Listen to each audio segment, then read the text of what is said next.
আসসালামু আলাইকুম। প্রত্যাশা একাডেমির পক্ষ থেকে স্বাগত জানাচ্ছি আমি আব্দুর রহমান।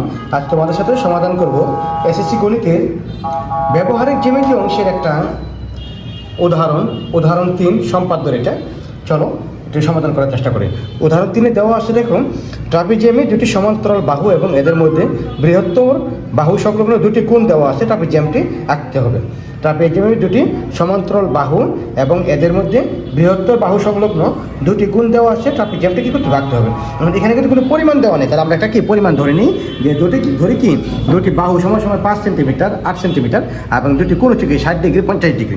আমরা সবসময় কি যে পেন্সিল কম্পাসের মাধ্যমে কি কোণগুলো আঁকছি, এখন আমরা কি চাঁদার মাধ্যমে কোণগুলোকে তোমাদেরকে দেখাবো এবং কি ট্রাপিজিয়ামটা কি অঙ্কনের চেষ্টা করবো।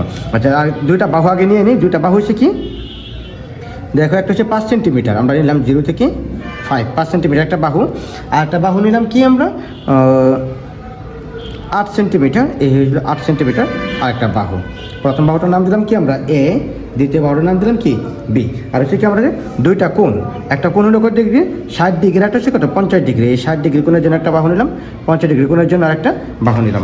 আমরা এখন এটা কি করি, এটা চাঁদার মাধ্যমে আঁকার চেষ্টা করি।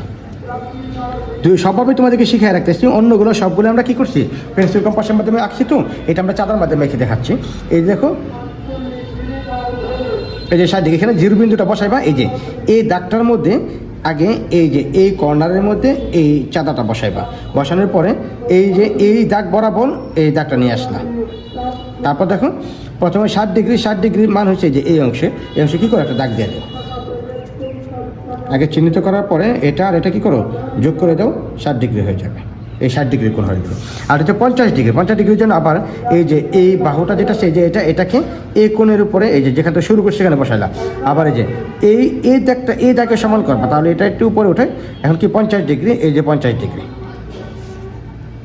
দাগ দেওয়ার পরে এটা কী করি, যোগ করে ফেলি, 50 ডিগ্রি কোণ হয়ে গেল। তাহলে কোণ এক্স সমান কত, মনে করেন কোণ এক্স হচ্ছে কয় ডিগ্রি 60 ডিগ্রি এবং কোণ ওয়াই হচ্ছে 50 ডিগ্রি। তাহলে আমরা কি এখন ট্রাপিজিয়ামটি অঙ্কন করি। যে কোনো একটা রশ্মি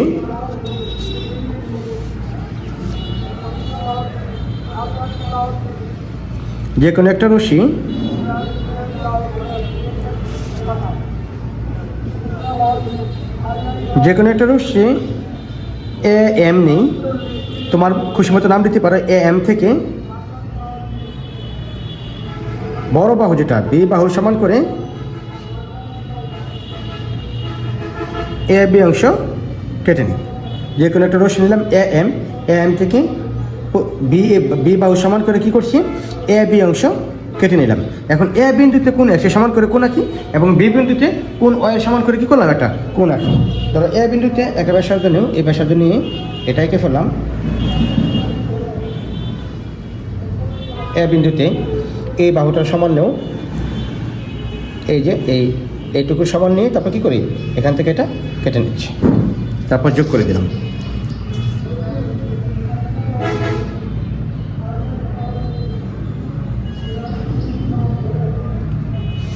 একই রকমভাবে এখন কোণ ওয়াইয়ের জন্য টেনে নিলাম, একটা বাহু নিলাম,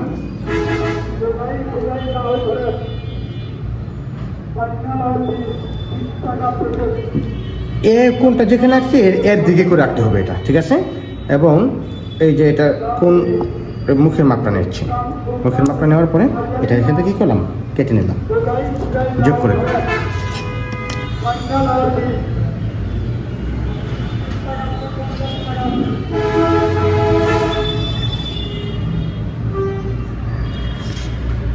দেখো, কোণ এক্সের সমান করে কোণ বি এ এল দিলাম এবং এটা কোণ এক্সের সমান করে আঁকলাম, এক্স কোণের সমান করে, এবং কোণ ওয়াইয়ের সমান করে কোণ এ বি একটা নাম দেওয়া দেবো, এটা জি। এটা কার সমান করে, ওয়াইয়ের সমান করে কি আঁকলাম। এখন কি করি, এ বি থেকে এ এর সমান করি, এ বি থেকে এ এর সমান করে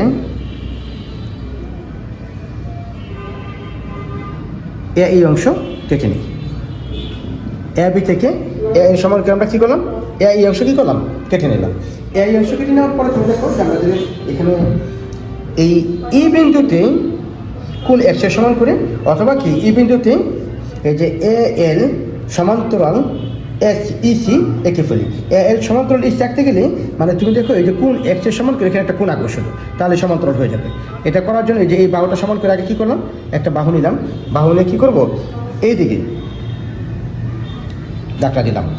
একই রকমভাবে এটার মুখের মাপটা নেও, মুখের মাপটা নিয়ে এখান থেকে কী করো, আমরা মুখটা কেটে নিলাম, যোগ করে দাও।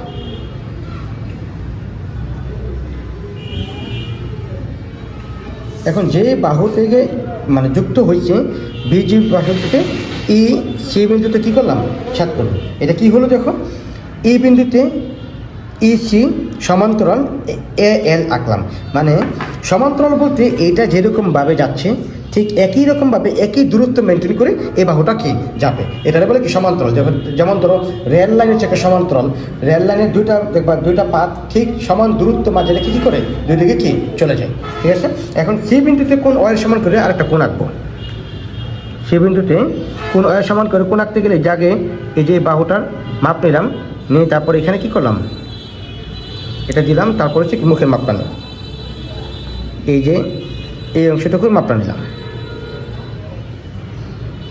এই অংশটা মাপটা নিয়ে এখানে কি করলাম, এটা যোগ করে দিলাম।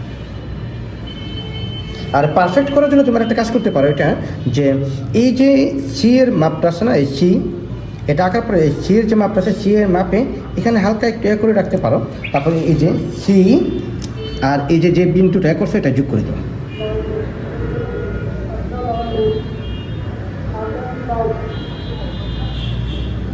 তাহলে একেবারে পারফেক্ট হয় বিষয়টা। তাহলে যে বিন্দুতে ছেদ করছে সে বিন্দুকে আমরা কী করতে পারি, দুই বিন্দু। তাহলে এখন দেখো যে এইটা কী করলাম, ইসি সমান্তরাল এ ই আঁকলাম, ইসি সমান্তরাল এ ই আঁকার পরে এখন আবার কি দেখো যে ডিসি সমান্তরাল এ ই অথবা ডিসি সমান্তরাল এ বি অঙ্কন করলাম, ডিসি সমান্তরাল এ বি অঙ্কন করলাম। এখন তাহলে কি এ বি সি ডি কি উদ্দিষ্ট ট্রাপিজিয়াম। আবার দেখো যে কোনো রশ্মি এ এম নেই, এ এম থেকে বি বাহু সমান করে এ বি অংশ কেটে নিই। এ বিন্দুতে কোন এক্স এর সমান করে কোন ডি এ এল, এবং বি বিন্দুতে কোন ও এর সমান করে কোন এ বি জি আঁকি। এখন এ বি অংশ থেকে এ এর সমান করে এ ই অংশ কেটে নিই।